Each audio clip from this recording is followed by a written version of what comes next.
This is a story about a dog named Buck who lives on a beautiful estate in California but is sold off as a sled dog. After being badly beaten by a dog trainer, Buck is used to pull mail in the Arctic.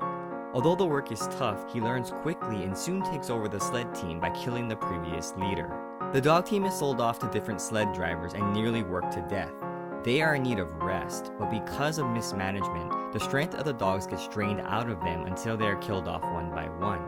Fortunately, Buck is saved by a man named John Thornton, a kind man with a heart for animals. John takes in Buck and helps him recover. Buck, having been mistreated by others in the past, is apprehensive at first, but then grows to love John. In fact, Buck pulls a 1,000-pound sled to win John a bet.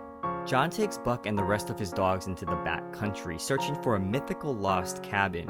During this search, Buck wanders into the forest by himself and meets a wild wolf, which sparks a primal instinct within him. One night, after returning from the forest, Buck sees that John has been killed by a group of local Indians. And in the end, with nowhere else to go, Buck integrates into the local wolf pack, becoming a part of local Indian mythology. First, this story discusses the relationship between domestic and primal instincts. Buck is introduced as a soft dog, living a luxurious life on the grounds of a mansion.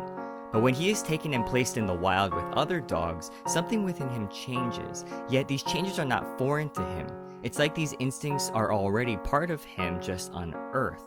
And what makes this more relatable to readers who don't necessarily experience that call of the wild in our highly modernized society is how these primal instincts may have more to do with morality than grunts and caveman drawings. The story suggests that often to survive, moral nature must die. As Buck tries to assimilate to his new outdoor lifestyle, he is timid and almost polite, to the point where other dogs eat his food. However, he soon learns to steal food to survive. In fact, he learns that it's easier to steal than not to steal. But why would readers enjoy a story about non-talking dogs? It's because of the applicability of the story to humans through the style of the writing. As written, readers are placed in the head of a dog, trying to understand the sled dog culture. And as the story goes on, readers discover how humanized Buck's personality actually is. Buck is relatable as a character, and any person who has worked in a job that they didn't necessarily want can understand the struggles Buck goes through in this story.